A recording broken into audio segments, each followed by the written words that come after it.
ஆழத்தை நீங்கள் அறிந்து கொள்ள வல்லவர்களா இருக்கும்போது நீங்க இழந்து போனது உங்க கைக்கு வருது. நீங்க இதுவரைக்கும் பார்த்திராத, இதுவரைக்கும் நீங்க அனுபவித்திராத புதிய காரியங்களும் உங்க கைக்கு வருகிறதா இருக்கிறது. பிறகு வெட்டிக்கிட்டு இருக்கிறாங்க. கை தவறி கோடாரி ஆத்துக்குள்ள என்ன செஞ்சிருது, விழுந்துருது. ரொம்ப வருத்தமா இருக்கு. அது எப்படியா, இரவலுக்கு வாங்கிட்டு வந்த கோடாரி என்ன பண்ணன்னு அவர் வருத்தப்படுறாரு. எலிசா ஒரு மரக்கொப்பை வெட்டி அந்த ஆத்துக்குள்ள தூக்கி போட்டு அந்த இருப்பு கோடாரியை மிதக்க பண்ணுகிறார். இப்போ அந்த இருப்பு கோடாரியை பார்த்தோன்னே அவனுக்கு எப்படி இருக்கும், ரொம்ப சந்தோஷமா. ஹல்லேலூயா.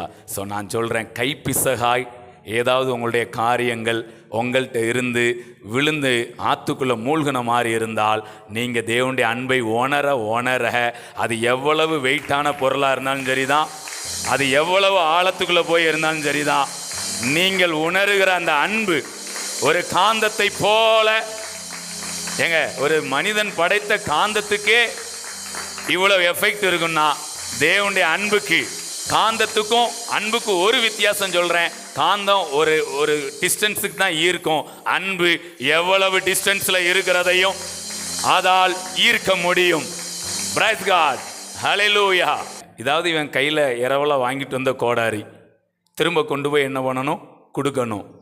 ஆனால் இன்னொரு காரியம் பைபிளில் அழகாக எழுதியிருக்கு பாருங்களேன். மறைவிடங்களில் இருக்கிற பொக்கிஷம், ஒளிப்பிடத்தில் இருக்கிற புதையல்கள், இது நமக்குள்ளது கிடையாது, இது தேவனுக்குரியது. ஏற்ற வேளையில் அந்த மறைவிடத்தில் இருக்கிற பொக்கிஷம், அதாவது நாம் இழந்து போனதையும் கொடுக்குறாரு, புதிதாகவும் ஆண்டவர் கொடுக்கிறார்.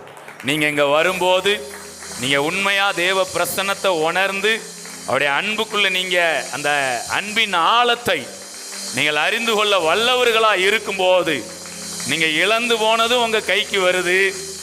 நீங்கள் இதுவரைக்கும் பார்த்திராத, இதுவரைக்கும் நீங்க அனுபவித்திராத புதிய காரியங்களும் உங்க கைக்கு வருகிறதா இருக்கிறது. ஏன்னா அவர் மீட்பராகவும் அவர் சிருஷ்டிகர்த்தராகவும் இருக்கிறார்.